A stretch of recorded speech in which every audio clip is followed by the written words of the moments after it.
Selamat malam saya ucapkan kepada saudara dan saudari yang hadir di KKR kita pada hari yang terakhir ini yang bertajuk kedatangan Yesus yang kali kedua dan apakah janji Tuhan untuk semua kita manusia dan bilakah janji Tuhan itu dia tunaikan. Sebelum itu saudara dan saudari mari kita berdoa. Bapa kami yang di surga Tuhan, pada saat ini Tuhan bilang Engkau terus bersama dengan kami untuk mendengar firman yang akan disampaikan dan bila curahkan berkat yang kudus-Mu bersama dengan kami Tuhan, dan kami dapat mendengar dengan baik. Dalam nama Yesus berdoa, amin. Izinkan saya untuk share screen.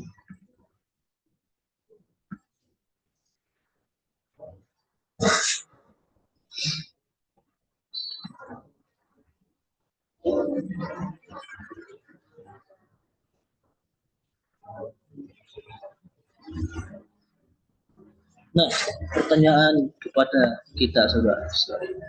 Kedatangan Tuhan yang kedua kali dan bilakah Tuhan akan datang? Nah, ilustrasinya di sini kalau kita lihat, bayangkan kalian sebuah ladang yang subur yang dipenuhi dengan tanaman yang siap untuk dituai dan juga siap untuk dirawat. Para petani bekerja keras untuk menanam dan merawat ladang itu dan tiba saatnya untuk dituai sudah tiba. Tetapi pada saat dijadwalkan untuk menuai, para petani meninggalkan ladang tersebut karena satu keperluan yang mendesak. Mereka memberi petunjuk kepada para pekerja yang lain untuk siap sedia karena mereka akan kembali dalam waktu yang sangat tak terduga. Waktu terus berlalu dan para pekerja di ladang itu mulai merasa lelah dan bosan menunggu. Nah, beberapa dari mereka mulai bersantai dan melupakan pekerjaan mereka untuk tetap setia dan terus memelihara ladang itu, tetapi mempertahankan serta memberikan dan merawat tanaman dengan setia. Begitu juga dengan kita, saudara dan saudari, di mana kita juga menunggu akan kedatangan Yesus yang kedua kali seperti para petani tersebut menunggu tuaian yang untuk dituai. Nah, kalau kita lihat di sini saudara-saudari ilustrasi tadi, itu tanaman para petani itu mulai rosak dan ada di antara mereka mulai bersantai untuk tidak menghiraukan pekerjaan yang sudah diberikan. Nah, kita lihat di sini apa yang firman Tuhan katakan tentang kedatangan Yesus kedua kali. Di dalam Yohanes 14 ayat 3, apabila aku telah pergi ke situ dan telah menyediakan tempat bagimu, aku telah datang kembali dan akan membawa kamu ke tempatku supaya di tempat di mana aku berada, kamu pun berada. Nah, ini adalah percakapan Yesus dengan murid-muridnya itu menjelang penyalibannya.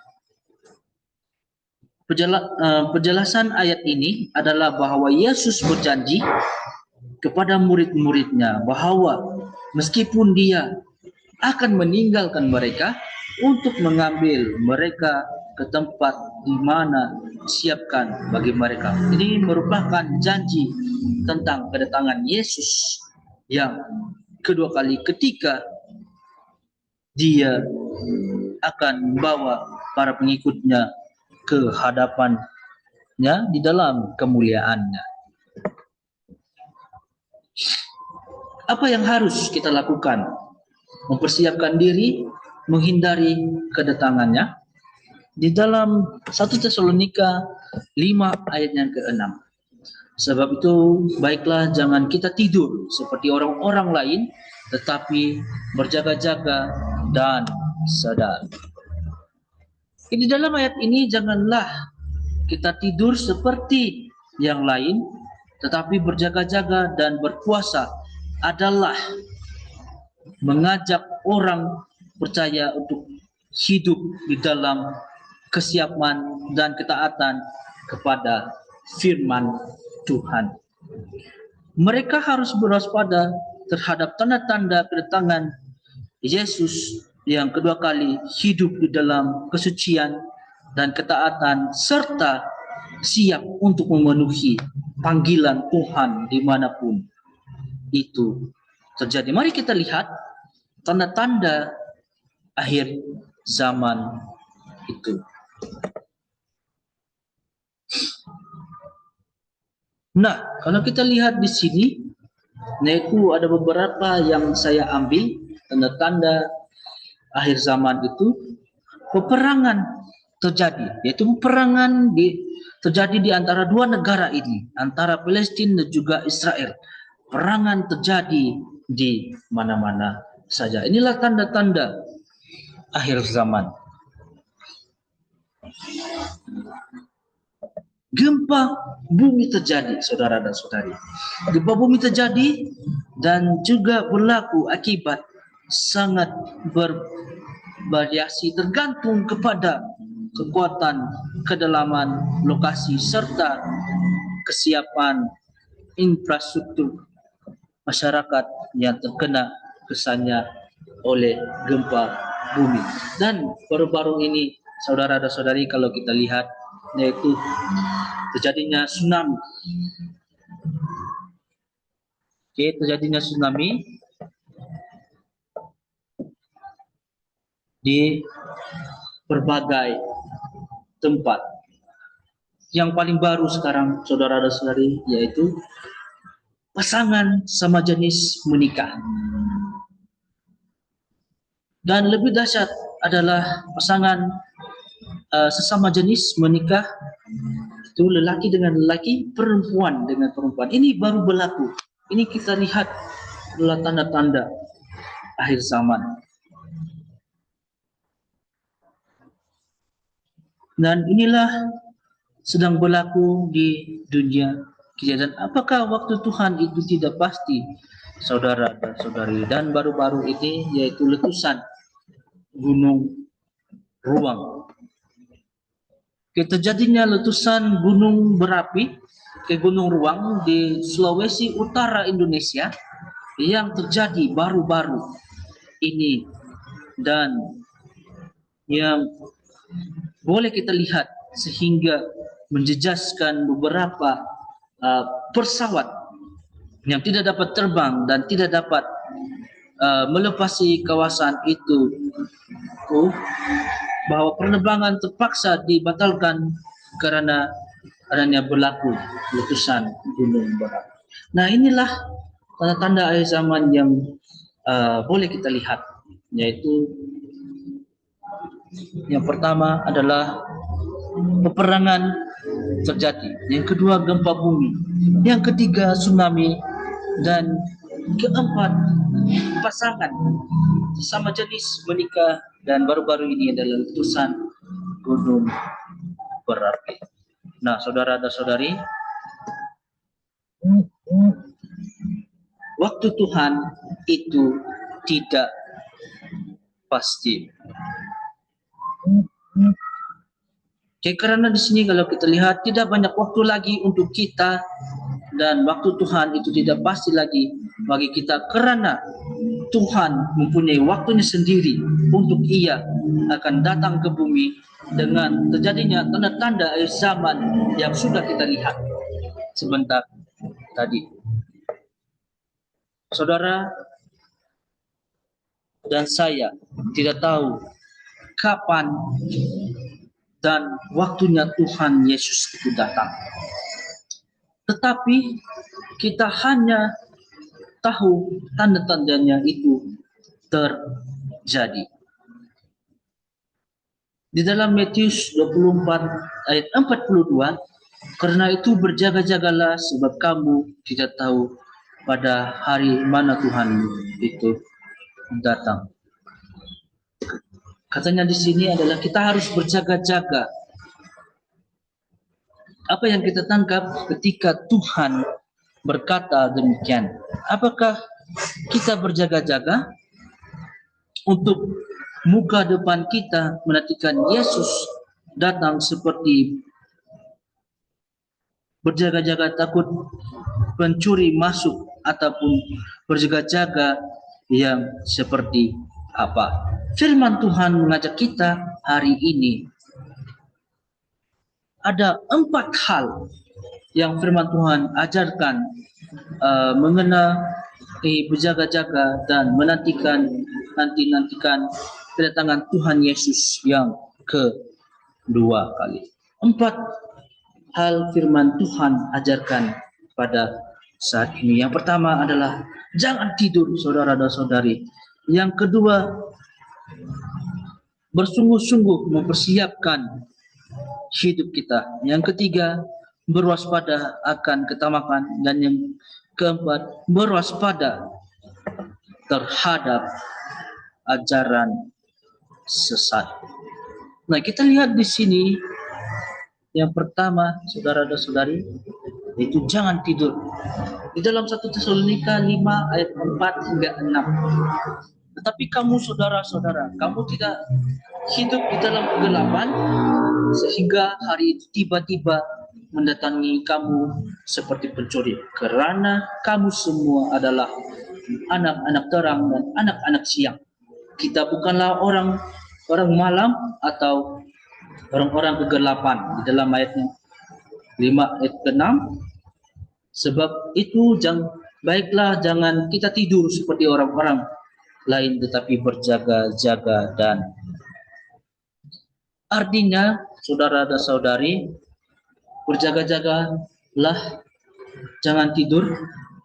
Kita tidak tahu hidup di dalam kegelapan. Yang kita menantikan Tuhan, kita harus mentaati firman Tuhan. Jangan berbuat dosa melawan perintah-perintah Tuhan. Kelihatannya simple, sederhana, tetapi coba introspeksi, apakah kita sungguh-sungguh? Apakah kita masih suka kompromi dengan perkara-perkara dosa? Itu semua tidak ada apa kan, cuma dosa kecil.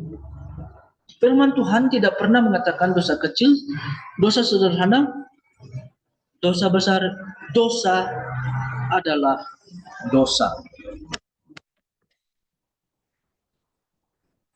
Di mana di sini, saudara dan saudari,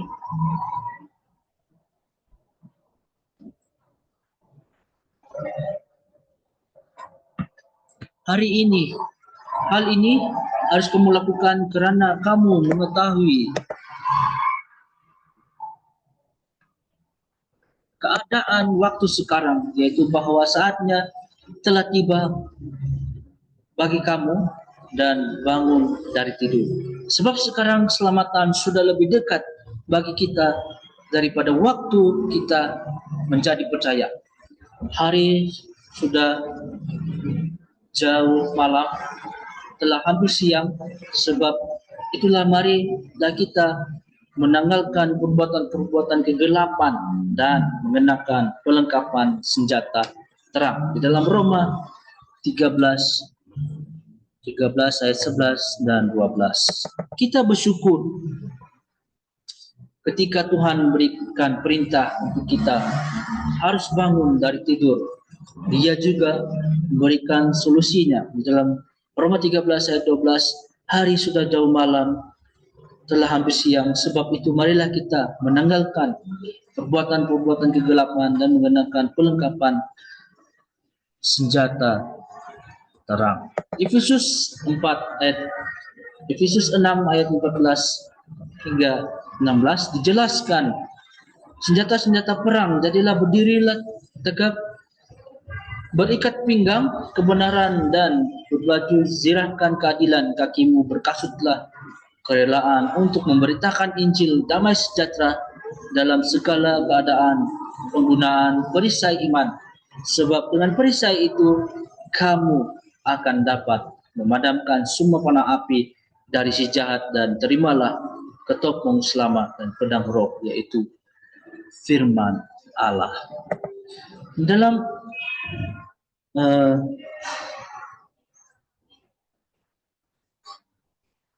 Matius 25 ayat 10 yang 13, akan tetapi waktu mereka sedang pergi untuk membelinya, datanglah mempelai itu, dan mereka telah siap sedia masuk bersama-sama dengan dia ke ruang perjamuan kawin.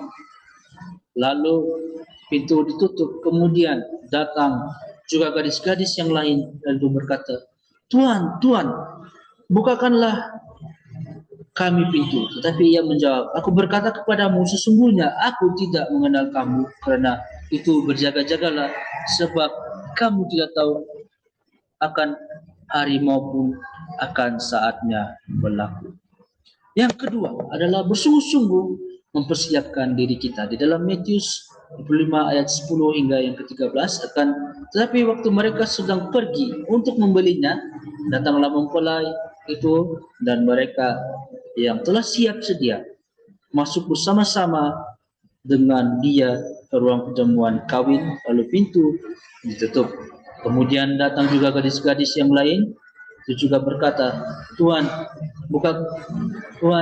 bukakanlah kami pintu. Tetapi ia menjawab, aku berkata kepadamu, sesungguhnya aku tidak mengenal kamu. Karena itu berjaga-jagalah, sebab kamu tidak tahu akan hari maupun saatnya. Jadi kita harus bersungguh-sungguh mempersiapkan diri kita walaupun keadaannya sangat tidak mengizinkan. Kapanpun Yesus datang, kita harus siap. Firman Tuhan di atas ini bercerita mengenai perjamuan pernikahan. Persiapan pernikahan tidaklah sesederhana kalau kita yang menjadi tamunya. Tetapi segala sesuatu yang dipersiapkan dengan baik, khusus pengantin wanita, mempersiapkan mulai dari rambut, makeup, dan bermacam-macam lagi. Demikian pula kita juga menjadi mempelai wanita Kristus. Kita harus mempersiapkan seluruh keberadaan kita. Di dalam 1 Tesalonika 5 ayat 23 dikatakan, semoga Allah damai sejahtera menguduskan kamu seluruhnya, dan semoga roh, jiwa, dan tubuhmu terpelihara sempurna dengan tak bercacat pada kedatangan Yesus Kristus Tuhan kita. Jadi akhirnya saudara dan saudara, semua yang benar, semua yang mulia, semua yang adil, semua yang suci, semua yang manis, semua yang sedap didengar, semua yang disebut kebajikan dan patut dipuji, pikirkanlah semuanya. Itu Filipi 4 ayat yang ke-8. Sebab jika kamu hidup menurut daging, kamu akan mati. Tetapi jika oleh roh kamu mematikan perbuatan-perbuatan tubuhmu, kamu akan hidup. Di dalam Roma 8 ayat yang ke-13. Dalam Lukas 12 ayat 15 hingga 21 katanya kepada mereka, berjaga-jagalah dan berwaspada terhadap segala ketamakan, sebab maupun seorang berlimpah-limpah hartanya, hidup tidaklah tergantung pada kekayaannya itu. Kemudian ia mengatakan kepada mereka suatu perumpamaan, katanya, ada seorang yang kaya, tanahnya berlimpah hasilnya. Ia bertanya dalam hati, apakah yang harus aku perbuat, sebab aku tidak mempunyai tempat di mana aku menyimpan hasil tanah. Ini adalah poin kita yang ketiga. Kita harus berwaspada akan ketamakan dan berjaga-jaga. Lalu katanya, inilah yang akan kuperbuat, aku akan merombak lumbung-lumbungku dan aku akan mendirikan yang lebih besar, dan aku akan menyimpan di dalamnya segala gandum dan barang-barangku.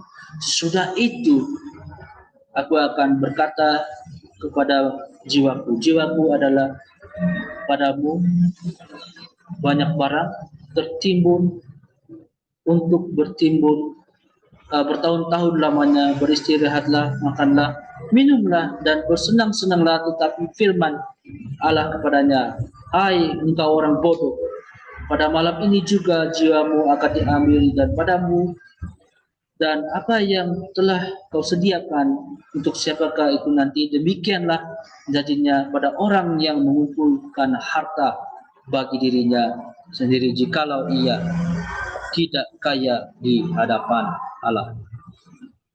Kita harus memiliki sikap hati yang benar terhadap uang. Kita diberkati Tuhan untuk menjadi saluran berkat. Dalam kitab Kejadian, Ishak menabur untuk berbakti, diberkati Tuhan. Makin hari makin kaya di dalam musim kelaparan. Hari-hari ini di Indonesia ataupun dimanapun di Malaysia yang mengalami masalah dalam kelaparan itu, tetapi kita harus menabur di tempat yang airnya banyak. Di dalam Yesaya 32 ayat 30, dan ketika engkau menabur maka engkau sedang membuat Tuhan berhutang padamu. Di dalam 1 Samuel 2 ayat yang ke-19 hingga 21, Tuhan tidak mau berhutang kepada kita. Mari kita sungguh-sungguh melakukan firman Tuhan, biar berkat yang kita terima itu kita jadikan benih yang ditanam terus berkembang dan berbuah. Luar biasa, semakin berlimpah. Saudara, ambil contoh hanya satu butir jagung, keluar pohon dan keluar bulir jagung yang begitu banyak butirnya. Kalau saudara menabur di tempat yang baik, dengan hati yang baik, maka berkat akan mengejar engkau, bukan engkau yang mengejar berkat. Jagalah dirimu supaya hatimu jangan syarat oleh pesta pora dan kemabukan serta kepentingan-kepentingan duniawi, dan supaya hari Tuhan jangan dengan tiba-tiba jatuh atas dirimu seperti suatu jerat. Dalam Lukas 21 ayat 34. Yang keempat, berwaspada terhadap ajaran yang sesat.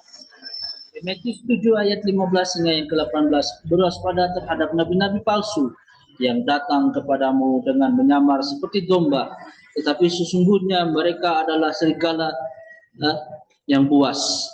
Dari buahnya lah kamu akan mengenal mereka. Dapatkah orang memetik buah anggur dari semak duri atau buah ara dari rumput duri? Demikianlah setiap pohon yang baik menghasilkan buah yang baik, sedangkan pohon yang tidak baik menghasilkan buah yang tidak baik. Tidak mungkin pohon yang lebih baik menghasilkan buah yang tidak baik, ataupun pohon yang tidak baik menghasilkan buah yang baik. Hati-hati terhadap ajaran sesat. Hari-hari ini banyak ajaran yang kelihatannya benar, tetapi tidak sesuai firman Tuhan. Kalau saudara ikut di dalam pelatihan MLM, bermacam-macam di situ mengajarkan sehingga manusia mengadakan pikirannya. Yeremia 17 ayat 5 berkata, terkutuklah orang yang mengandalkan manusia. Dan kesimpulannya, saudara dan saudari yang saya kasihi di dalam Yesus Kristus, berjaga-jaga dengan bangun tidur. Jangan hidup di dalam kegelapan dan dosa dengan melawan perintah-perintah Tuhan. Kalau kita sebagai anak-anak Tuhan bermain-main dengan dosa, maka akan ada celah dan kuasa jahat yang bisa tembus menjadikan kita bulan-bulanan. Sesungguhnya mempersiapkan hidup kita banyak masuk di dalam doa, pujian, penyembahan, menyembah di dalam roh dan kebenaran. Kita bersyukur gereja kita ini begitu menghormati dan mengutamakan kuasa Roh Kudus, dan gereja-gereja yang berkata tidak ada lagi manifestasi Roh Kudus, nubuatan sudah tidak ada. Bahkan gereja Pentakosta pun ada yang begitu. Kita percaya, dan setiap firman Tuhan dari Kejadian sampai Wahyu semua tertulis dalam Alkitab ini yang kita kerjakan, maka kita akan mempersiapkan hidup sungguh-sungguhnya sebagai mempelai wanita. Kapanpun Tuhan datang, kita akan diangkat dan tidak mengalami masa penganiayaan inti Kristus. Berjaga-jaga terhadap masalah misteri, saudara pasti diberkati karena itu adalah janji Tuhan. Tetapi bagaimana sikap hati kita di dalam menggunakan berkat yang Tuhan berikan itu? Bagaimana sikap hati kita merespon? Apakah kita menjadi benih yang kita tabur kembali untuk menuai jiwa-jiwa? Juga begitu mahal harganya. Satu jiwa bertobat, surga pesta. Begitu juga mahalnya jiwa itu, bahkan karena Yesus mati di kayu salib itu hanya untuk menebus jiwa-jiwa manusia. Waspada terhadap ajaran-ajaran sesat. Bila saudara bertemu dengan mereka yang disodorkan ajaran-ajaran yang sesat, katakan kepada mereka, aku hanya mau mengandalkan Allah, namanya Tuhan Yesus Kristus. Tuhan memberkati kita semua. Amin.